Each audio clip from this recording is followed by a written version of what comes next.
ने आया हूँ। मैं तुम्हें यहाँ से निकाल कर तुम्हारी बेटी के पास ले जाऊंगा। चलो चलो मेरे साथ। गधा रघु को बाहर निकाल ले जाता है और जंगल की उसी जगह लाता है जहाँ सुगंधा छिपी होती है। सुगंधा, तू यहाँ कैसे आ गई? कुंदन तुझे उठा के ले गया था ना? पिताजी, इसने मेरी जान बचाई है। यह मुझे खिड़की से निकालकर जंगल तक ले आया। दोस्त, तू सच में कोई चमत्कारी जीव है। तूने मेरी बेटी को बचाया, मेरी जान बचाई। मैं तेरा यह एहसान कभी नहीं भूलूंगा। तू हमारी जिंदगी में एक फरिश्ते की तरह आया है। रघु, अभी भी वक्त है। अब तुम्हें उस गुफा के रहस्य को सुलझाना होगा। अब समय आ गया है कि तुम उस धन को प्राप्त करो जो तुम्हारे जीवन को बदल सकता है। अब मैं तैयार हूं। अगर मेरे पास धन होता तो आज मुझे कोई चोरी का इल्जाम नहीं झेलना पड़ता। मेरी बेटी को कोई यूं उठाकर नहीं ले जाता। अब मैं जरूर करूंगा और उस रहस्य को सुलझाकर खजाना लेकर लौटूंगा। पिताजी, मैं आपके साथ चलना चाहती हूँ।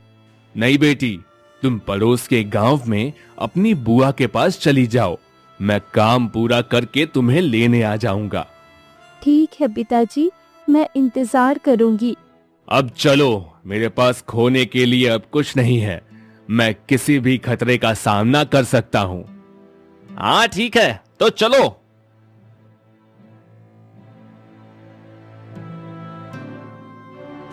सी दोनों घने जंगलों की तरफ निकल पड़ते हैं।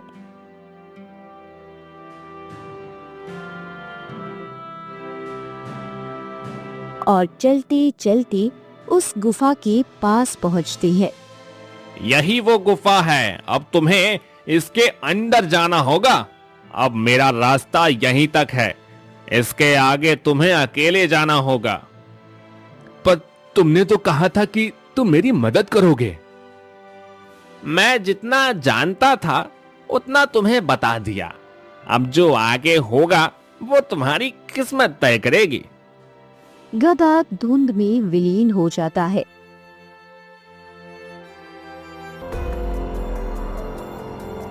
रघु घबराता है, लेकिन फिर साहस जुटाकर गुफा के अंदर प्रवेश करता है।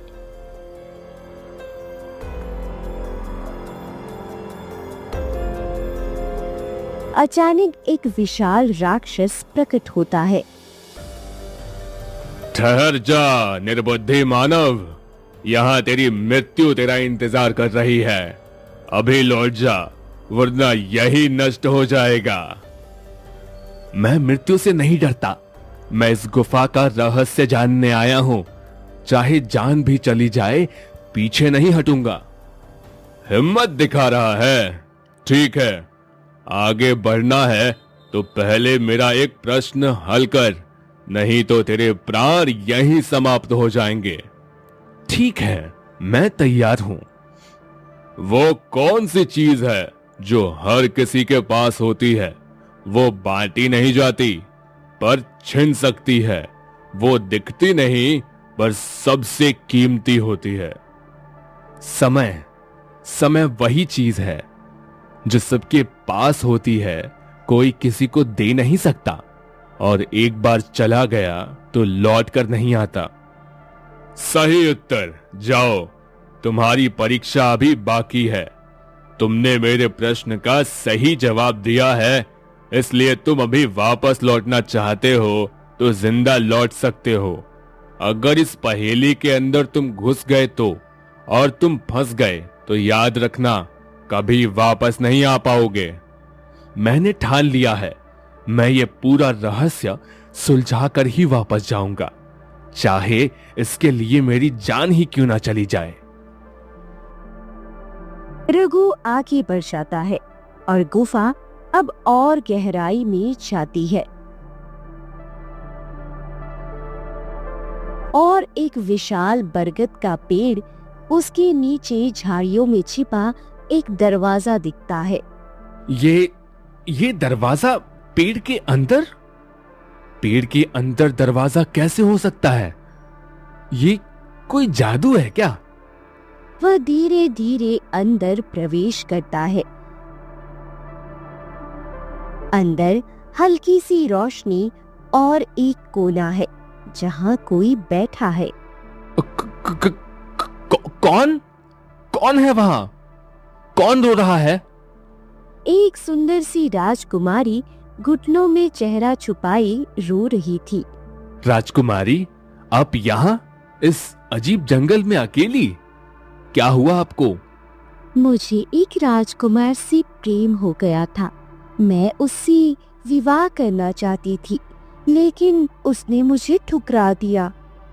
आप एक राजकुमारी हैं, फिर कोई राजकुमार विवाह करने से कैसे मना कर सकता है? क्योंकि मैं राजकुमारी नहीं, बल्कि अचानक राजकुमारी लोमड़ी में बदल जाती है। क्योंकि मैं असल में एक लोमड़ी हूँ, इसीलिए वो मुझसे शादी नहीं करना चाहता। तुम एक लोमड़ी हो? पर मैं तो बस यहाँ रास्ता ढूंढने आया हूँ। अब सुन इंसान, अगर तुझे इस पेड़ से बाहर निकलना है तो तू मेरा विवाह उसे राजकुमार से करवाएगा, वरना हमेशा के लिए यही फंसा रहेगा। नहीं तो बताओ, मेरा प्लाट सच्चा है या झूठा? मैं एक साधारण कुम्हार हूँ। मैं एक लोमड़ी का विवाह किसी राजकुमार से कैसे करा सकता हूँ? रघु घबराकर आंखें बंद कर लेता है। तभी उसके मन में एक आवाज आती है। यह एक पहेली है रघु, अगर तू इसका उत्तर दे सकता तो आगे बढ़ सकेगा, वरना हमेशा के लिए यही रहना होगा, जिसका न कोई रूप, न रंग, न जात, न कुल, न संग, जिसके बिना न प्रेम बने, बिना देखे जो मन को छू ले। बताओ रघु, वो क्या है? उसका उत्तर है दिल। प्रेम दिल से होता है, रूप से नहीं। अगर किसी का सच्चा दिल है तो वह चाहे इंसान हो या लोमड़ी, उसे प्रेम सच्चा ही करेगा। वाह रघु वाह, तू तो बुद्धिमान है। तूने मेरी परीक्षा पास कर ली। जा जा, तू अब आगे बढ़ सकता है। रघु जैसे ही उजाले की ओर बढ़ता है, अचानक उसका पैर किसी नरम जमीन पर पड़ता है और वह दलदल में धंसने लगता है। हे भगवान, यह क्या हो रहा है? यह जमीन मुझे निकल क्यों रही है? मुझे बचाओ। तभी दलदल से एक रहस्यमयी आवाज गूंजती है। अगर तू अपनी जान बचाना चाहता है तो अपनी बेटी की बलि दे दे।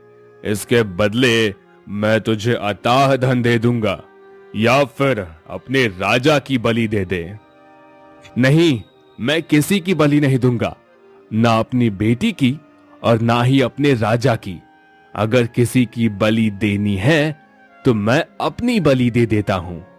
तभी पूरा दलदल चमकने लगता है और अचानक वह बदल जाता है। वह परीलोक में तब्दील हो जाता है और एक सुंदर सी औरत जो कि परी थी, वो रघु के सामने प्रकट होती है। तुम तो सच में बहुत नेक दिल इंसान हो रघु। तू लालच में नहीं आया।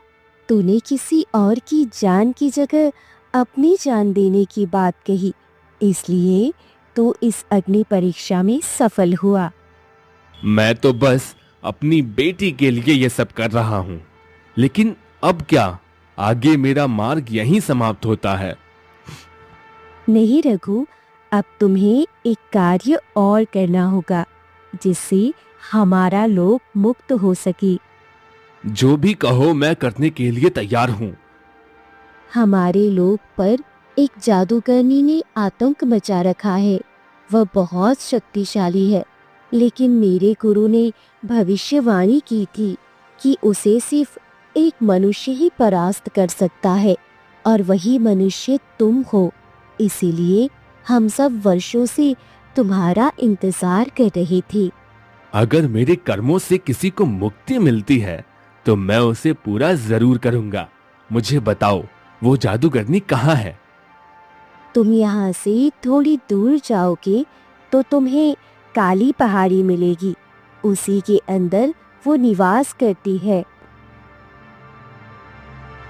फिर रघु काली पहाड़ी की तरफ निकल पड़ता है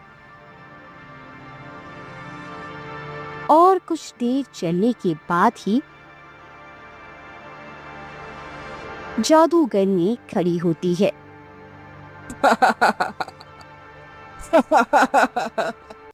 लगता है डर की वजह से परी का दिमाग खराब हो गया है, जो कि एक मामूली इंसान को भेजा है मुझे हराने के लिए।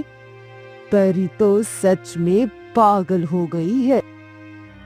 मैं नहीं जानता मेरे अंदर क्या है, लेकिन अगर मैं न्याय के लिए आया हूं तो मैं पीछे नहीं हटूंगा। रघु की आंखों से अचानक एक दिव्य प्रकाश निकलता है, जो जादूगरनी को छूते ही आग में बदल जाता है और वह जादूगरनी वहीं जलकर भस्म हो जाती है। यह क्या हुआ मेरे साथ? मैं कोई जादूगर तो नहीं था, फिर यह कैसे हुआ? परी पीछे से प्रकट होती है और मुस्कुराती है। रघु, तुम कोई साधारण कुम्हार नहीं हो। तुम पिछले जन्म में परीलोक के रक्षक थे और अब पुनर्जन्म लेकर हमारे पास लौटे हो। तुम ही वही हो जिसने इस भयानक गुफा के हर रहस्य को सुलझाया है। इसलिए हम लोग चाहते हैं कि तुम फिर से परीलोक में रहो और हम सबकी रक्षा करो। परी, मैं पिछले जन्म में चाहे जो भी रहा हूं, लेकिन इस जन्म में मैं एक पिता हूं। मेरी बेटी मेरी जिम्मेदारी है। मैं यहाँ नहीं रह सकता। तुम एक सच्चे रक्षक ही नहीं, एक सच्चे पिता भी हो।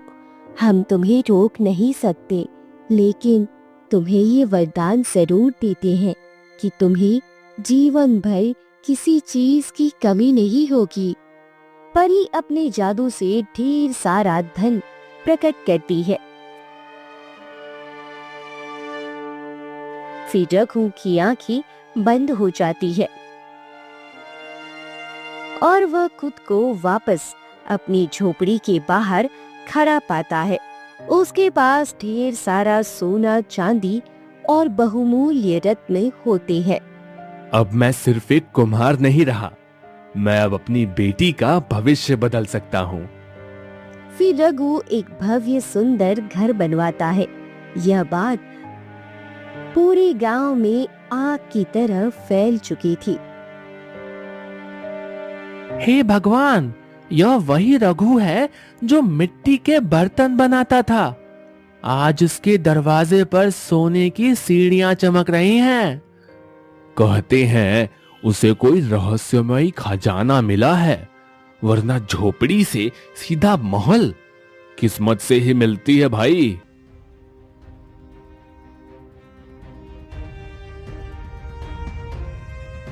वहीं दूसरी तरफ राजमहल में मंत्री हाफता हुआ आता है। महाराज, एक बहुत ही आश्चर्यजनक बात सामने आई है।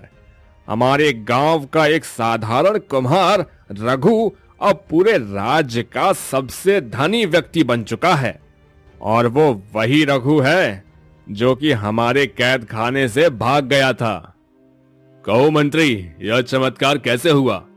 एक कुम्हार के हाथ में खजाना कैसे लग गया? महाराज, हमारे गुप्तचर कहते हैं उसने कहीं से भारी भरकम धन प्राप्त किया है और अब वह पूरे गांव का सबसे समृद्ध व्यक्ति बन गया है। तुरंत उसे हमारे दरबार में हाजिर किया जाए। मुझे उससे स्वयं यह रहस्य पूछना है। कुछ समय बाद सैनिक रघु को दरबार में लेकर आते हैं। महाराज, आपके आदेश अनुसार रघु को यहाँ लाया गया है। रघु, सच सच बताओ, तुम्हारे पास इतना धन कहां से आया? क्या तुमने चोरी की, राजकोष को लूटा या किसी जादू का सहारा लिया? महाराज, मेरी बात सुनिए। मैंने कोई चोरी नहीं की। मैंने आपकी आज्ञा के विरुद्ध उस गुफा का रुख किया जिसके बारे में कहा गया था कि वहां मृत्यु ही मृत्यु है। पर महाराज, मैं मजबूर था। एक गधा मेरी सहायता के लिए आया। मैंने गुफा के हर रहस्य को सुलझाया, हर परीक्षा को पार किया और अंत में जब मैंने अपनी प्राणों की आहुति देनी चाहिए तो उस दलदल ने परीलोक का रूप ले लिया और वहां मुझे वह खजाना सौंपा गया जो केवल किसी सच्चे हृदय को मिल सकता है। महाराज, ये वही कुम्हार है जो कैद खाने से भाग गया था। हमने समझा था ये दोषी है, पर यह तो एक वीर है। रघु, तुमने अपने कर्मों से सिद्ध कर दिया है कि साहस, सच्चाई और बलिदान ही सबसे बड़ा राजयोग है। तुमने वो कर दिखाया जो कोई राजकुमार भी नहीं कर पाया। महाराज, मेरी एक पुत्री है जिसे मैं विवाह के योग्य बनाना चाहता हूं। मैं बस इतना चाहता हूं कि वो सुखी रहे, फिर मैं जीवन भर आपकी सेवा में समर्पित हो जाऊंगा। नहीं रघु, अब तुम केवल मेरी सेवा नहीं करोगे, तुम मेरे परिवार का हिस्सा बनोगे। मैं तुम्हारी बेटी का विवाह अपने पुत्र से कराऊंगा और इसे इस राज्य की महारानी बनाऊंगा और तुम्हें अपना सबसे विश्वास पात्र सलाहकार घोषित करता हूं। महाराज, यह निर्णय केवल न्याय नहीं, यह पूरे राज्य के भविष्य को बदलने वाला निर्णय है। रघु का खजाना अब राज्य को समृद्ध करेगा। हमारा राजकोष फिर से भर जाएगा। लेकिन उससे पहले उसे सजा मिलनी चाहिए जिसने इस ईमानदार व्यक्ति को झूठे इल्जाम में कैद कराया। मंत्री जी, जाइए, सेठ और उसके कुपुत्र को पकड़कर दरबार में लाया जाए।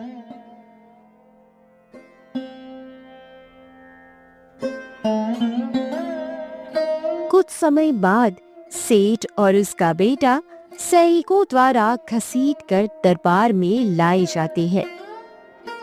महाराज, मुझसे गलती हो गई, मुझे क्षमा कर दीजिए। मैं लोभ में अंधा हो गया था। तुमने एक निर्दोष लड़की की इज्जत पर बुरी नजर डाली और उसके पिता को अपमानित कर कैद में डलवा दिया। तुम्हारे पाप इतने हैं कि क्षमा भी लज्जित हो जाए। तुम्हें आजीवन काल कोठरी में डाला जाएगा और तुम्हारा पुत्र, जो स्त्रियों को खिलौना समझता है, उसे मजदूरों की बस्ती में भेजा जाएगा जहां वह हर दिन सेवा करेगा, उन्हीं स्त्रियों की जिन पर वह अत्याचार करता था। मुझे माफ कर दीजिए महाराज, मैं बदल जाऊंगा। न्याय कभी माफ नहीं करता, तुम्हें तुम्हारा कर्म ही सिखाएगा।